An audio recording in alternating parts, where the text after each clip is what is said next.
Sarapan pagi dengan sayur daun kelor, tambah enak lauknya gorengan. Teman-teman subscriber setia spesial horor, semoga hari kalian penuh keberuntungan. Bagaimana pantun Mimin hari ini? Lumayan kan? Syukurlah Mimin ikut senang. Kali ini Mimin akan kembali membawakan sebuah cerita horor buat kalian semua dari akun Twitter @devri_src berjudul Kamar 13 yang bercerita tentang kisah horor di balik seramnya kamar kos-kosan. Selamat menyimak dan salam horor. Satu lagi sebuah pengalaman horor karyawan perkebunan sawit dari akun Twitter @kokomero Tok tok tok, dengan judul asli tok tok tok, tok tok tok. Permisi, permisi. Sebentar, ku dengar suara wanita dari rumah.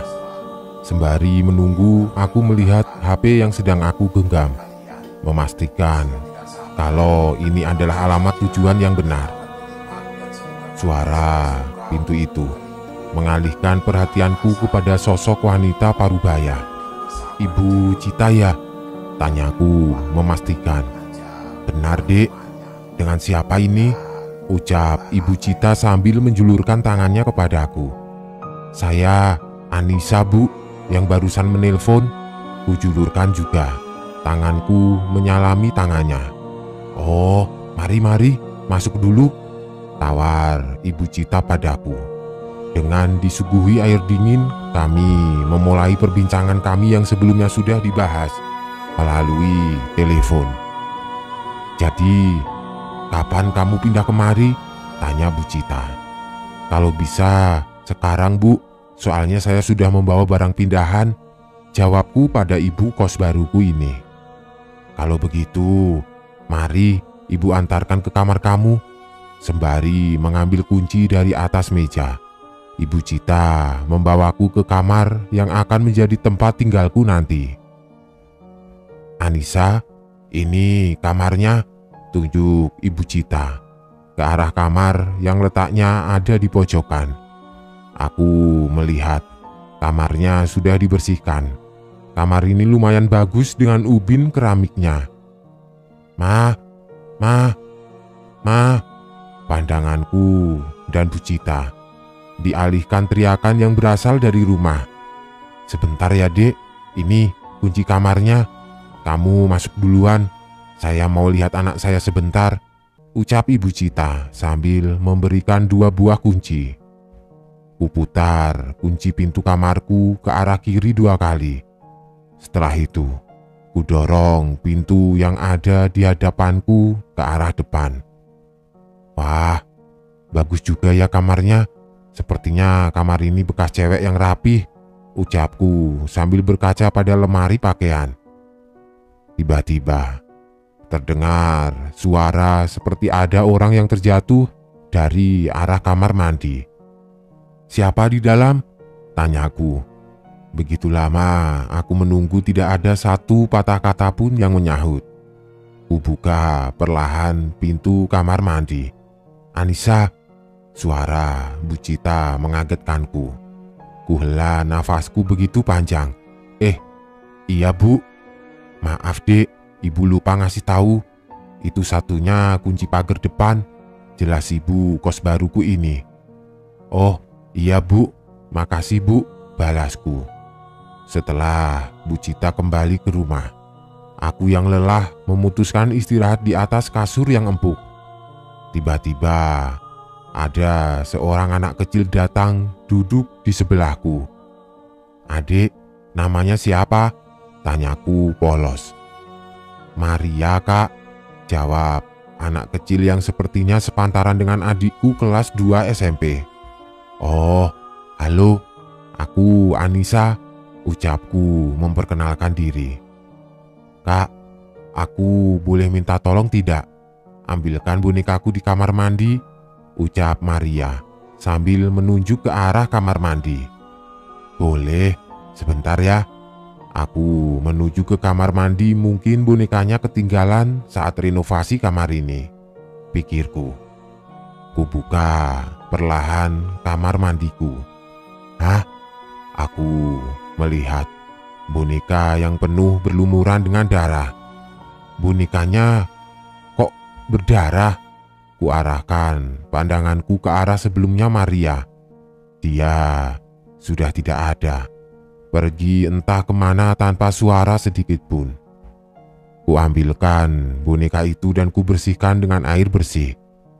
Tengah membersihkan boneka itu, ku rasakan sepertinya boneka itu seakan hidup. Boneka itu menggenggam tanganku.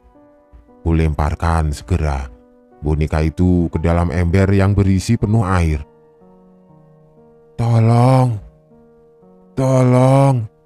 Boneka itu minta tolong seakan dia hidup. Aku langsung bergegas keluar dari kamar mandi karena ketakutan. "Sekarang saatnya kamu yang mati," kata seorang pria yang membawa pisau menuju ke arahku.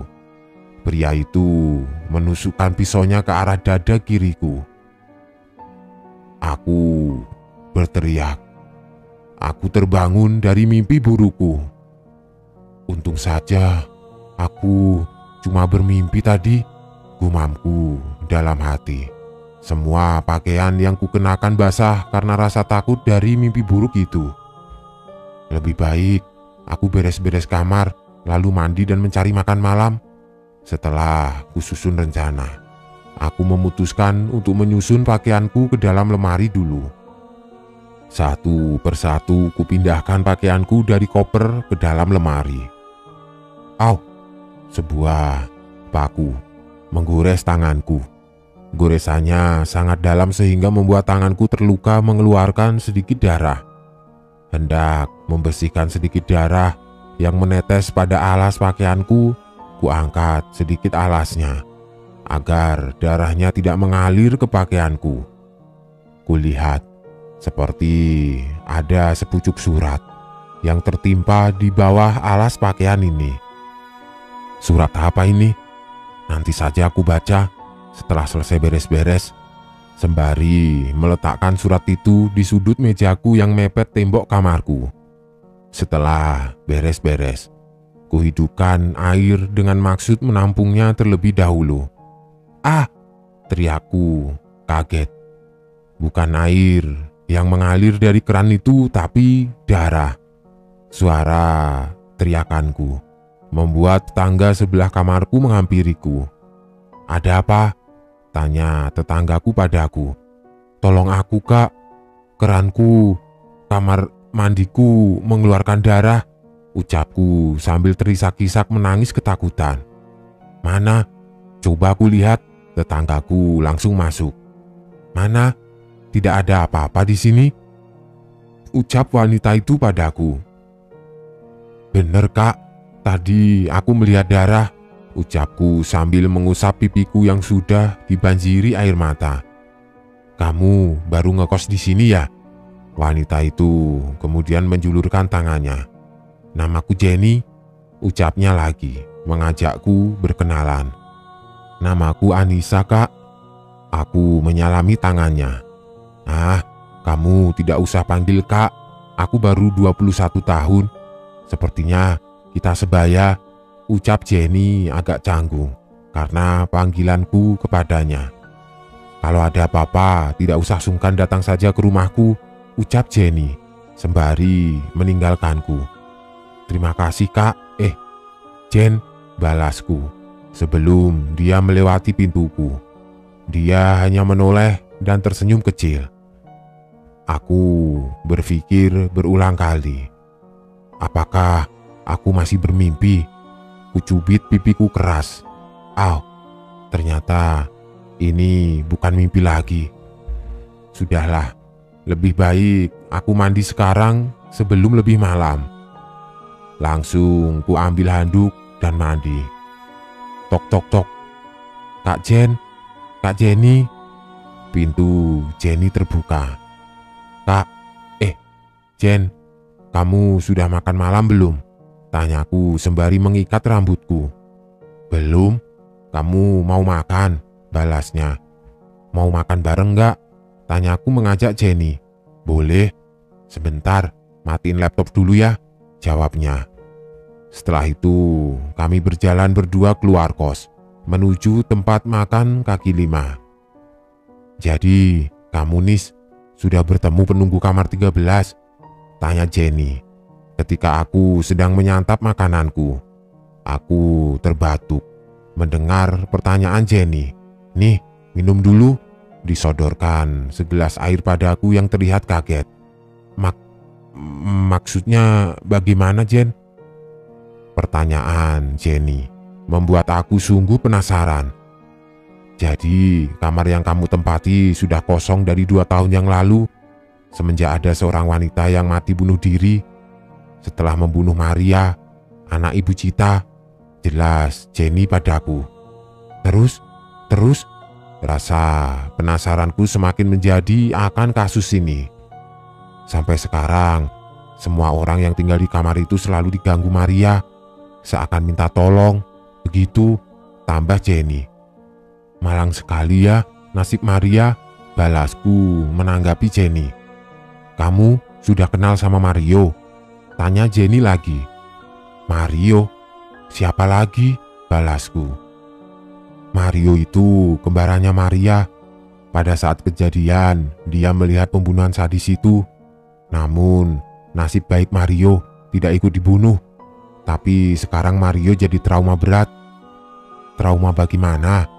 tanyaku sambil mendekat dan berfokus pada mulut Jenny. "Ya, seperti rasa trauma berlebihan. Mario selalu takut. Sampai sekarang dia hanya bisa ngomong, mah, memanggil Bu Cita." Semua penjelasan Jenny membuatku merinding. "Tapi aku minta tolong, jangan karena cerita ini kamu jadi langsung pindah.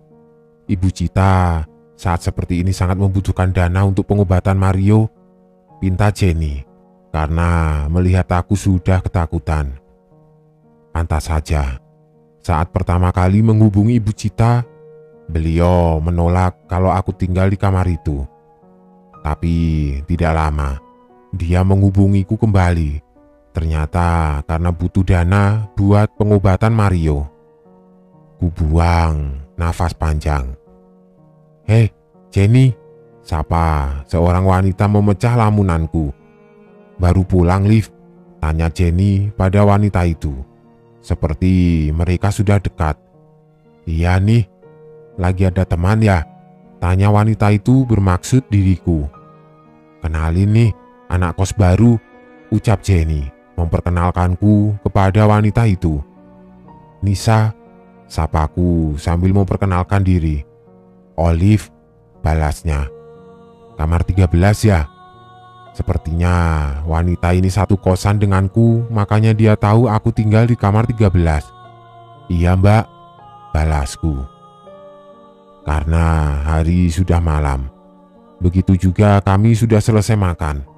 Kami bertiga akhirnya pulang ke kosan. Kulihat Olive masuk ke kamar 9. "Kak Olive, kamarnya yang ini ya?" tanyaku sebelum dia masuk ke dalam kamar. "Iya, gak usah panggil Kak, panggil Olive saja. Aku sepantaran dengan Jenny kok," ucap Olive sambil membuka sepatunya. "Oh iya, maaf Liv sebelumnya," balasku. "Aku masuk duluan ya, capek habis pulang kerja," ucapnya sambil meninggalkanku masuk ke kamar. Karena Jenny sudah masuk duluan, aku juga masuk ke dalam kamarku. Aku sudah mengantuk. Bergegas aku naik ke atas kasur sembari berbaringan aku memainkan handphone. Tolong, tolong,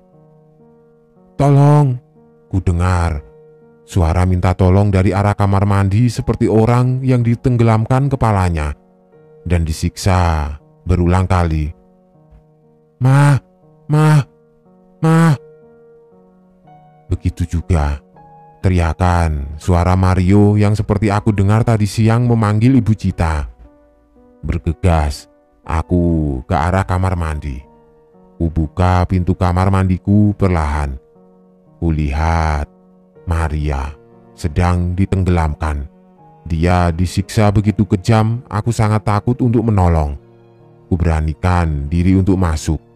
Tiba-tiba, aku ditusuk benda tajam dari balik pintu kamar mandiku. Astaga, aku terbangun dari mimpi burukku sembari memegang perut bekas tusukan di dalam mimpiku itu. Aku seperti merasakan reka ulang pada kejadian 2 tahun silam. Tapi aku tidak tahu siapa pelakunya yang menyiksa Maria karena badannya tertutup oleh pintu kamar mandi. Kulihat jam yang menempel di dinding kamar menunjukkan sudah pukul 03:15. Aku tidak bisa tertidur lagi karena takut mimpi itu datang lagi. Kuputuskan untuk menunggu azan subuh. Ketika azan sudah berkumandang, kuambil handuk dan bergegas mandi, bersiap-siap karena harus berangkat pagi. Kalau tidak, bisa dapat surat peringatan lagi aku. Tepat pukul 7, aku berangkat dari kos menggunakan motor metik yang sudah menemaniku beberapa tahun bekerja di kota ini. Kuangkat kaca helmku. Lalu kuhirup udara segar pagi hari. Perjalanan dari kos ke kantorku tidak terlalu jauh.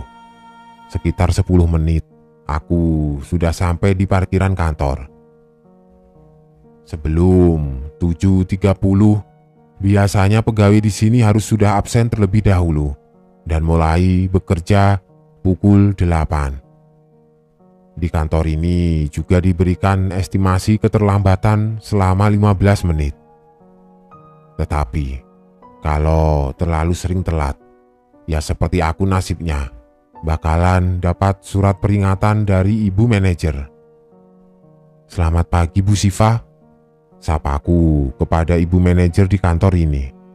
"Pagi, tumben, kamu tidak telat Anissa," ucap Bu Siva sambil tersenyum kecil. Di kantor ini bisa terbilang, aku adalah salah satu pegawai yang sering terlambat karena jarak kos lamaku ke kantor cukup jauh. Kebetulan, aku bekerja di bidang pemasaran. Sudah tanggung jawabku dan teman-teman yang sebidang denganku ketika melayani konsumen yang akan membeli produk kami.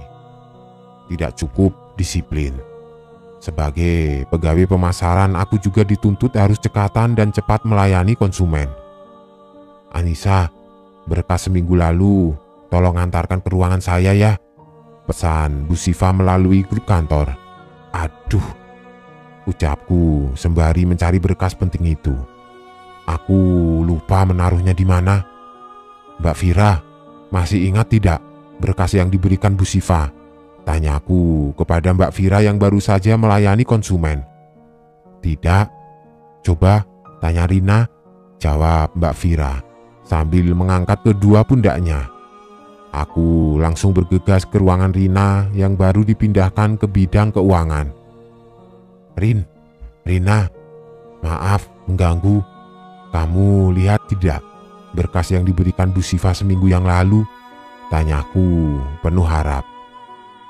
"Coba kamu lihat di lantai 2. Terakhir kita rapat di sana," jawab Rina, yakin kalau berkas itu ada di ruangan itu. Bergegas, aku berlari menuju ke arah lift. Tiba-tiba, aku menabrak seseorang bertubuh lebih besar dariku. Kamu kira kantor ini tempat maraton seenaknya berlari?" Aku seperti mengenal suara itu dan seperti sosok yang mengancam akan membunuhku ketika pertama kali tertidur di atas kasur kosan. Maaf Pak, saya tidak sengaja, lagi terburu-buru," ucapku merasa bersalah karena sudah berlari di dalam kantor. Sudah, lain kali hati-hati," sembari membersihkan jasnya. Pria itu pergi meninggalkanku. Tapi siapa pria itu? Apa hubungannya denganku? Kenapa di dalam mimpiku dia mau membunuhku? Ucapku di dalam hati semakin penasaran. Setelah sampai di lantai 2, kulihat berkas penting yang dibutuhkan masih di atas meja. Kuhela nafasku panjang. Aku masih beruntung karena berkas ini tidak dibuang oleh cleaning service. Bisa-bisa dipecat aku kalau berkas ini hilang. Bu, berkasnya saya letakkan di atas meja ibu, pesanku kepada Bu Siva dari grup kantor. Tidak terasa, bel untuk istirahat berbunyi menandakan semua pegawai sudah bisa makan siang. Sedari pagi belum makan, perutku sepertinya sudah keroncongan. Mbak Vira, ke kantin yuk makan, ajakku pada Mbak Vira yang masih berada di depan komputernya. Ayo, aku juga sudah lapar, balas Mbak Vira, langsung beranjak dari kursinya. Oh iya, bagaimana berkasnya? Apakah sudah ketemu? Karena sudah ketemu, langsung kuanggukkan kepalaku kepada Mbak Vira. Kamu kok lesu banget, Nis? Tanya Mbak Vira lagi. Iya Mbak, jawabku singkat. Dari sore kemarin, aku mimpi buruk Mbak. Kayak ada yang aneh di kosku yang baru, jelasku pada Mbak Vira yang sedang memesan makanan. Makanya sebelum tidur baca doa, kata Mbak Vira sambil menepuk pelan pundakku. Iya Mbak, aku lupa, selalu ketiduran, ucapku pelan. Mbak, coba lihat pria itu, sambil menunjuk ke arah pria yang duduk di pojokan kantin. Kenapa memang? Tanya Mbak Vira sambil menautkan kedua alisnya penasaran. Mbak kenal tidak dengan pria itu? Tanyaku balik kepada Mbak Vira yang sedang makan. Oh, dia adalah adiknya pemilik kantor. Karena bos sudah meninggal, akhirnya dia yang melanjutkan usaha kantor ini. Sudah hampir 2 tahun dia mengurus kantor ini, jelas Mbak Vira kepadaku. Oh, begitu ya Mbak. Sembari makan, aku sedikit melamunkan mimpi burukku pada sore kemarin. Apa pria itu memiliki hubungan dengan keluarga Bu Cita? Sembari melamun. Tiba-tiba aku dikagetkan oleh suara Mbak Vira yang sudah selesai makan. Masih siang sudah ngelamun, Nis? Kamu punya masalah? Tidak seperti biasanya, tanya Mbak Vira yang penasaran padaku. Tidak apa-apa Mbak, aku hanya kurang enak badan. Kualihkan pembicaraan agar membuat Mbak Vira tidak menanya semakin jauh. Setelah makan siang, aku dan Mbak Vira kembali ke kantor, melanjutkan pekerjaan kami sampai jam sudah menunjukkan pukul 17:20. Sebentar lagi pulang kantor. Mbak, aku pulang duluan ya. Aku berpamitan kepada Mbak Vira karena sudah terlalu lelah. Jangan lupa absen dulu, Nis. Sembari menyusun barang bawaannya, Mbak Vira mengingatkanku. Siap Mbak. Di tengah perjalanan, ketika menuju kos, aku dihentikan oleh lampu merah. Kulihat ke sekeliling arahku. Lah, pria itu, dia menurunkan kaca mobilnya menunggu lampu hijau menyala. Ketika lampu hijau menyala, aku langsung menancapkan gasku di tengah perjalanan. Aku merasa diikuti. Kulihat ke arah spion. Sialan, kenapa mobil pria itu selalu membututiku? Aku berpikir, apakah pria itu belum puas atas permintaan maafku? Sesampai di kosan, aku langsung menuju ke parkiran.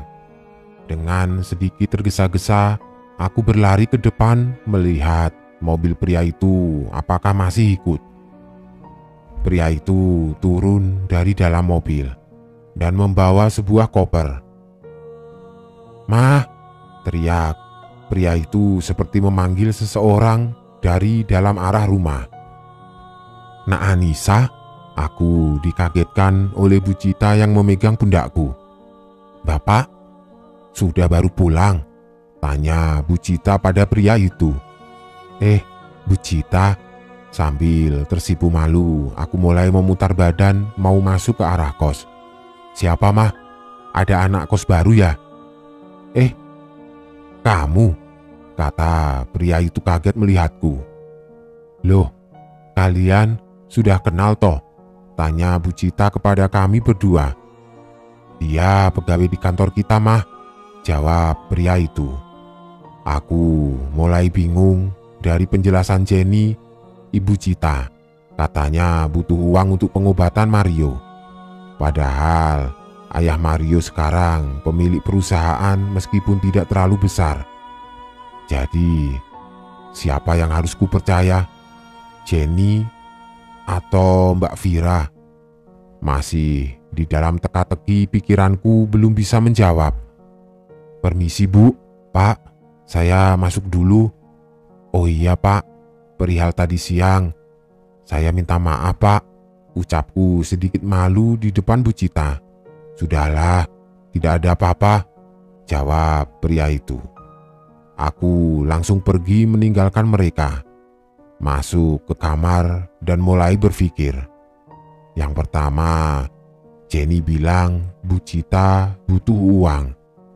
Yang kedua, Mbak Vira bilang kalau pria itu adalah seorang bos di kantorku. Dan ketiga, kenapa sosok pria itu datang ke dalam mimpiku dan mau membunuhku?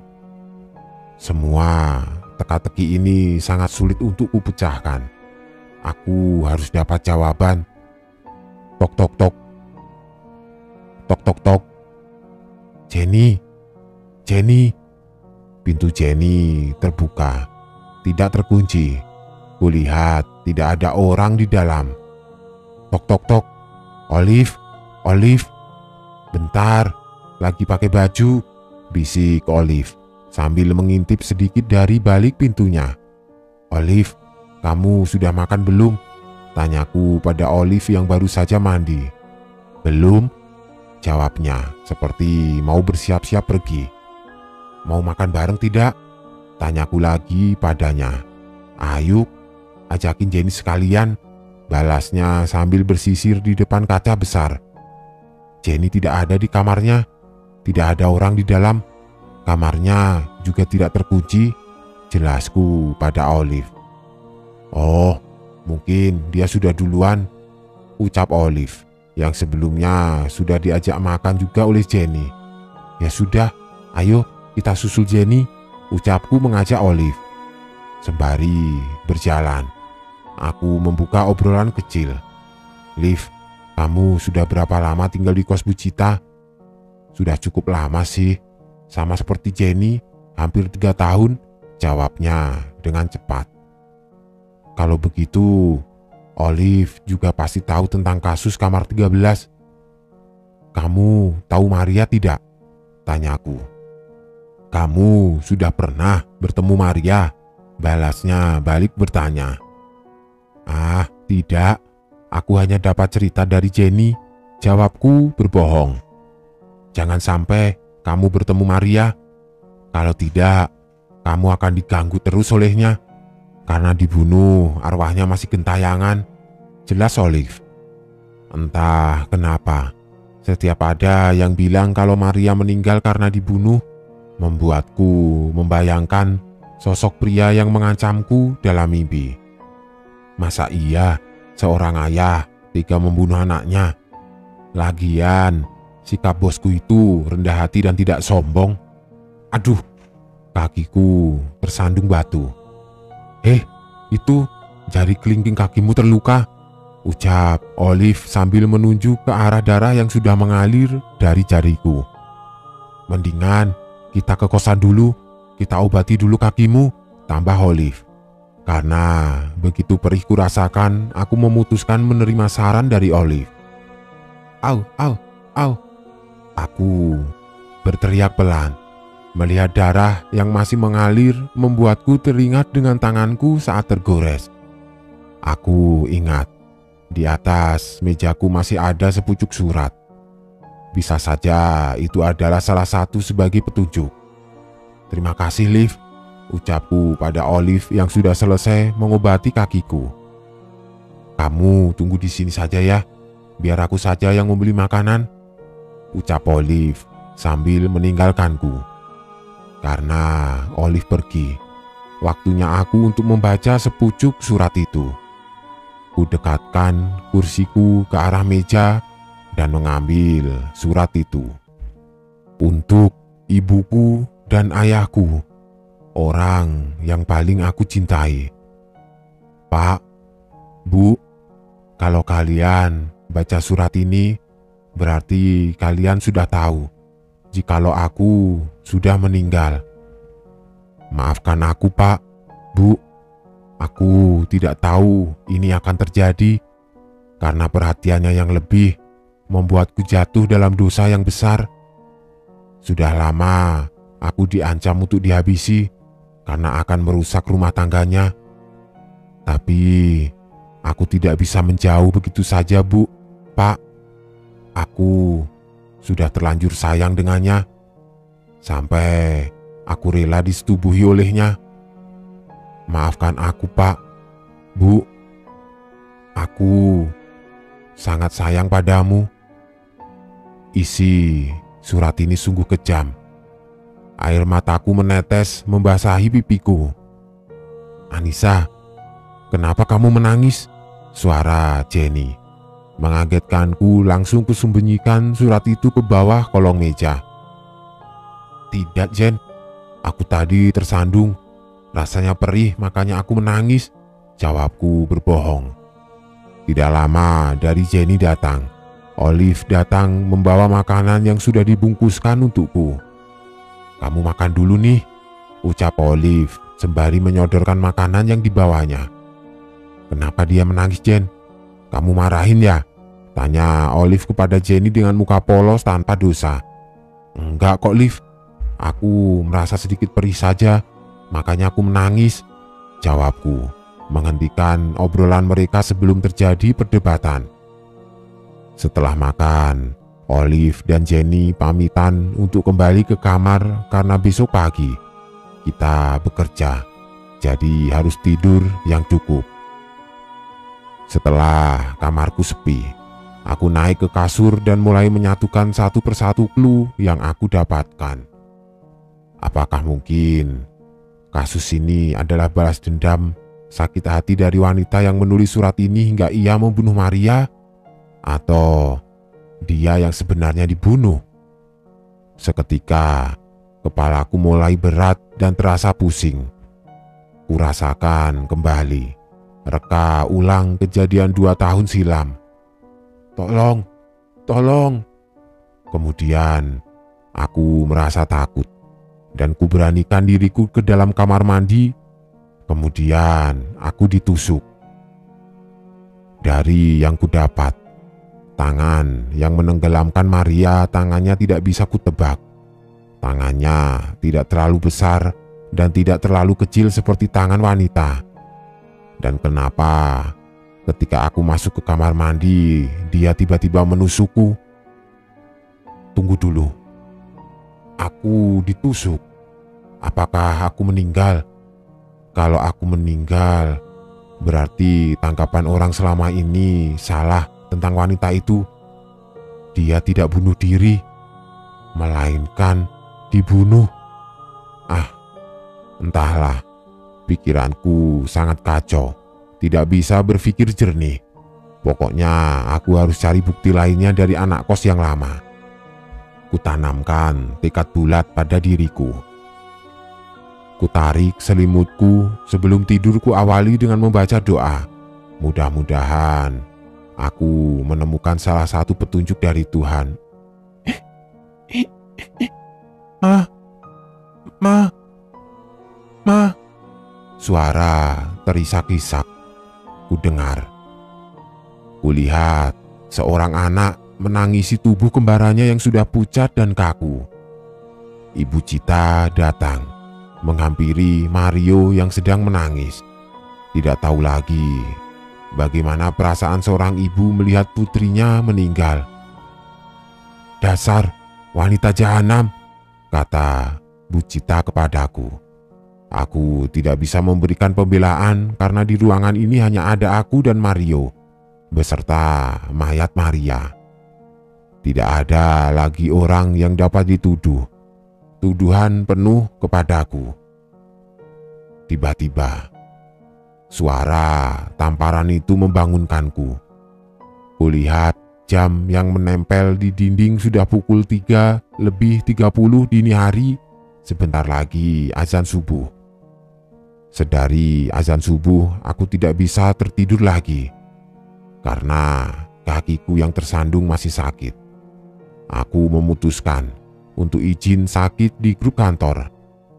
Pagi-pagi sudah kulihat Bu Cita sedang memasak di dapur.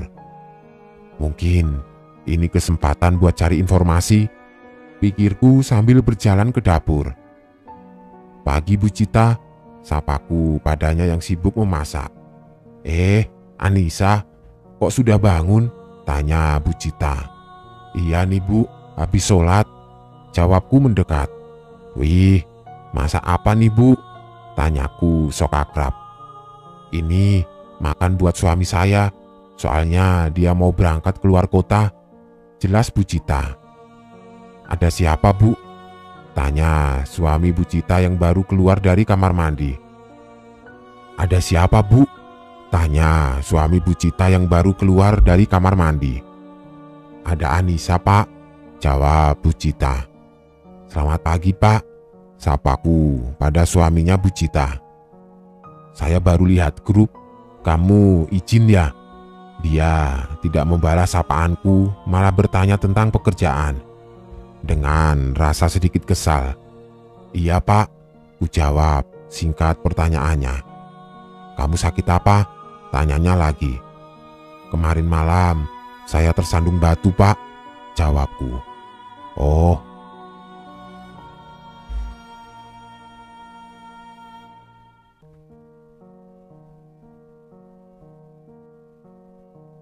Oh iya, maaf sebelumnya Pak. Kita belum berkenalan sedari awal bertemu. Kebetulan saya juga masih baru di kantor Bapak. Sembari menjulurkan tanganku ke hadapannya. Pak Ardi, dia memperkenalkan dirinya. Anissa Pak, ucapku pula memperkenalkan diri. Meskipun aku sudah beberapa tahun tinggal di kota ini, tapi masih bisa terbilang aku bekerja di kantor Pak Ardi. Makanya aku tidak terlalu kenal dengan beliau. Beda dengan Ibu Siva, manajer yang sangat bawel. Ayo Nisa, makan dulu. Kebetulan Ibu masak banyak nih, ajak Ibu Cita sembari mengambilkan piringku. Karena tidak enak menolak, maka dengan malu aku duduk di sebelah Ibu Cita. Kamu tidak usah malu, anggap saja rumah sendiri, kata Pak Ardi padaku. Iya Pak, jawabku tersipu malu. Tingkah Pak Ardi begitu baik. Tidak mungkin dia mau melakukan hal sebejat itu, membunuh anaknya sendiri. Anissa, lagi-lagi aku kepergok sama Bu Cita sedang melamun. Baru juga pagi, sudah memikirkan beban hidup, ucap Bu Cita yang sudah memecah lamunanku. Ma, teriak Mario dari kamar. Sebentar ya, Mario sudah bangun, sembari meninggalkanku dan Pak Ardi. Karena berdua dengan Pak Ardi, aku sungguh merasa canggung sekali. Ku beranikan untuk membuka topik pembicaraan. Mau kunjungan ke kota mana Pak? Tanya aku. Mau ke kota Merdeka. Kebetulan ada konsumen yang sudah lama bekerja sama dengan kantor kita, jawab Pak Ardi. Aku mulai sedikit memikirkan tentang perkataan Jenny. Kalau Bu Cita butuh uang. Padahal kantor Pak Ardi begitu banyak konsumen, bahkan sampai ada konsumen yang sudah lama bekerja sama dengan kantor. Anissa, tolong ambilkan air dalam ember nak, teriak Ibu Cita dari dalam kamar. Sebentar Bu, sembari meninggalkan Pak Ardi, aku beranjak ke toilet. Ku ambilkan ember dan ku isi air. Sembari berjalan ke kamar, ku lihat foto keluarga Bu Cita dan Pak Ardi. Kulihat ada seseorang yang begitu mirip dengan Pak Ardi. Apakah itu adiknya Pak Ardi atau kakaknya yang sudah meninggal? Timbul lagi pertanyaan di kepalaku. Anissa, sebentar Bu. Langsung aku bergegas masuk ke kamar Mario. Seperti melihat hantu, Mario berteriak ketakutan. Mah, sambil menuju ke arahku. Sudah Nis, kamu keluar saja. Mario trauma melihat orang baru, kata Ibu Cita sambil membawaku keluar dari kamar Mario. Aku pun bergegas ke dapur, melanjutkan makan bersama Pak Ardi. Pak, makasih ya makanannya, ucapku pada Pak Ardi sambil meletakkan piringku di wastafel. Anggap saja rumah sendiri Nisa, tidak usah sungkan begitu, ucap Pak Ardi sambil meletakkan piringnya juga di wastafel. Entah mengapa, aku melihat tatapan pria ini familiar sekali. Setelah itu, aku kembali ke kamar, bergegas mengambil ponselku dan menghubungi Mbak Vira. Halo, Mbak Vira. Mbak punya foto almarhum bos di kantor kita tidak? Tanyaku dengan nada pelan dan gemetaran. Oh, ada kok di bio kantor. Kebetulan kepemilikan kantor ini belum diupdate. Mendengar pernyataan Mbak Vira, langsung kubuka website kantorku. Foto yang terpampang di bio kantor bukanlah foto orang yang ada di bingkai keluarga Bu Cita dan Pak Ardi. Terlintas di pikiranku, apakah Pak Ardi punya kembaran? Foto yang ada di bingkai itu sangat mirip dengannya. Aku kembali ke dapur untuk berpura-pura mengambil air minum. Kulihat Bu Cita tengah mencuci piring yang kami gunakan ketika makan. Bu Cita, biar saya saja yang mencuci piringnya Bu. Saya jadi tidak enak kepada Ibu. Sudah, tidak apa-apa Nisa, biar saya saja, jawab Bu Cita. Melihat Pak Ardi tidak ada di dapur, aku mencoba membuka obrolan dengan Bu Cita. Mario punya saudara kembar ya Bu? Seketika pertanyaanku membuat Ibu Cita menghentikan pekerjaannya. Mohon maaf Bu, bukan saya bermaksud menyinggung perasaan Ibu. Kutatap wajah Ibu Cita. Mata Ibu Cita seperti ingin menahan sedih dan perasaan bersalah. Bu Cita bercerita, dulu ada anak kos di kamar 13, namanya Siska. Bagi Ibu Cita, Siska sudah dianggap seperti adik ipar sendiri, karena dulunya wanita itu berpacaran dengan adik dari Mas Ardi. Namun sebulan kemudian, Aldi, adiknya Mas Ardi, menikah dengan wanita lain. Tidak tahu nasib sial, ternyata Siska sudah mengandung anaknya Aldi. Siska dulunya tidak tahu kalau Aldi adalah Aldi, bukan Mas Ardi. Namun karena sakit hati, Siska balas dendam ke Mas Ardi. Maria adalah kurbannya Siska. Dia membunuh Maria sebagai balas dendam ke Mas Ardi. Padahal Mas Ardi tidak salah apa-apa, melainkan Aldi, adiknya Mas Ardi, yang begitu mirip bisa dibilang seperti anak kembarlah yang sudah menghambili Siska. Tiba-tiba, di saat Bu Cita sedang bercerita, ada suara barang terjatuh. Astaga! Rak piring yang agak jauh dari kami terjatuh. Pertanda apa ini? Alam saja tidak menerima perkataan Ibu Cita. Apakah Ibu Cita berbohong? Semua pertanyaan itu melintas di pikiranku. Kami bersihkan semua pecahan piring, gelas, mangkuk, dan mendirikan rak piringnya lagi. Maaf ya Bu, kalau peninggalan Maria ada tidak Bu? Tanyaku lagi, penasaran dengan kasus ini. Ada, itu boneka yang dipajang di ruang tengah. Itu boneka yang digenggam Maria. Maria menangis ketakutan ketika disiksa oleh Siska di kamar mandi. Karena takut ketahuan, Siska akhirnya gantung diri. Jelas Bu Cita. Turut berduka ya Bu atas kepergian adik Maria, ucapku mengusap pundak Bu Cita. Begitulah motif yang ditemukan oleh polisi, tambah Bu Cita. Dan lagi-lagi ada suara benda terjatuh. Astagfirullah. Kali ini lemari boneka Maria yang terjatuh. Seakan mereka yang sudah tidak ada bisa tahu kalau Ibu Cita sedang menutupi sesuatu. Tapi apa mungkin Ibu Cita membunuh anaknya sendiri? Kucocokkan dengan mimpiku tadi malam. Ibu Cita keluar dari rumah karena mendengar teriakan Mario. Kemudian melihat Maria sudah meninggal dan menampar Siska. Sempat juga aku mendengar kata-kata yang dikeluarkan Ibu Cita. Dasar wanita jahanam. Dan kemudian menampar Cita.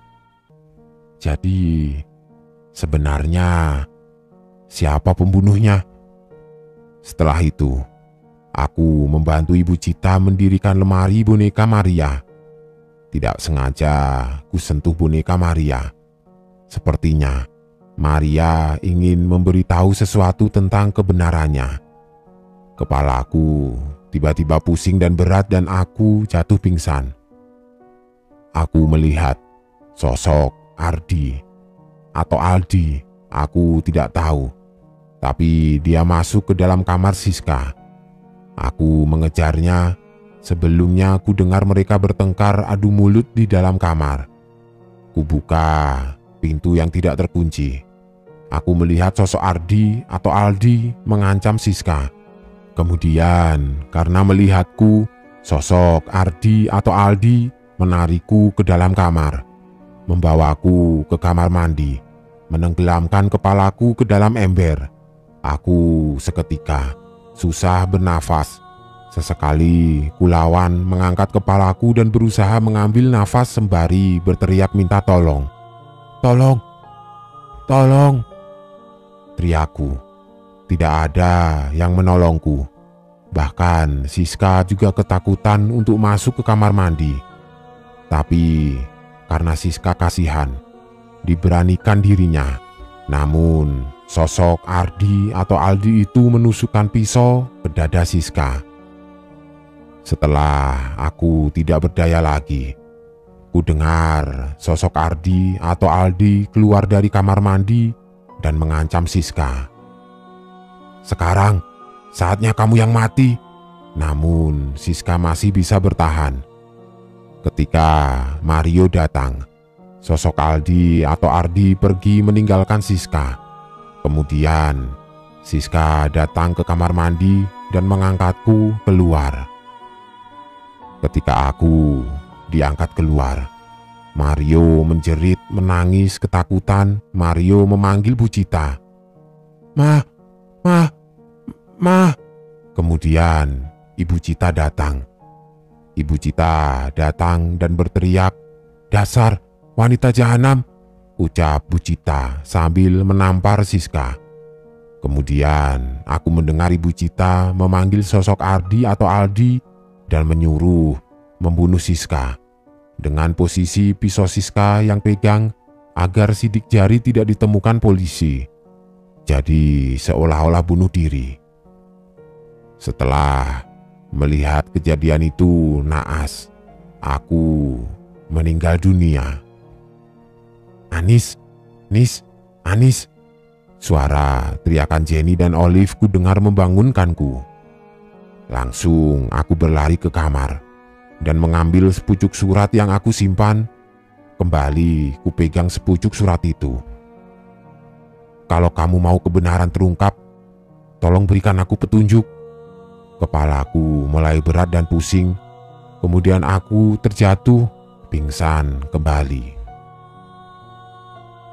Aku dan mantan kekasihku merencanakan pembunuhan untuk mendapatkan restu dan uang banyak. aku dan mantanku harus membunuh seseorang. Bos Febrianto adalah target kami. Ketika malam hari di waktu lembur, kantor yang sangat sepi membuat aksi kami berjalan lancar. Bos Febrianto meninggal pada malam itu dan kami mendapatkan uang yang banyak dari Cita. Dalang semua ini adalah Cita. Setelah mantan kekasihku mendapatkan uang itu, dia pergi. Padahal aku sudah mengandung anak dari mantan kekasihku. Setelah mendapatkan uang, dia semakin sering pergi keluar kota. Namun aku tahu kalau dia menikah lagi dengan perempuan lain. Karena aku tidak terima, akhirnya aku adukan pada Cita. Kalau dia tidak jadi milikku, maka bersiaplah, aku akan membongkar kejahatan kita, ucapku pada Cita. Karena ancamanku membuat mereka berdua merasa tidak tenang. Apalagi mantan kekasihku. Jikalau aku merusak hubungannya dengan istri barunya, maka dia akan membunuhku. Karena selalu merasa terancam akan kulaporkan, akhirnya aku dibunuh sebelum Maria. Kemudian aku terbangun dan sudah terjawab semua atas gangguan kamar nomor 13. Ternyata Maria minta tolong mau mengungkap kalau Siska bukan yang membunuh dia, melainkan ayahnya atau adik ayahnya. Siska tidak penasaran karena dia tahu dia sudah melakukan dosa besar dan melihat siapa pembunuhnya. Makanya dia tidak seperti Maria menjadi hantu penasaran. Menurut kalian, siapa pembunuh Maria? Ardi atau Aldi?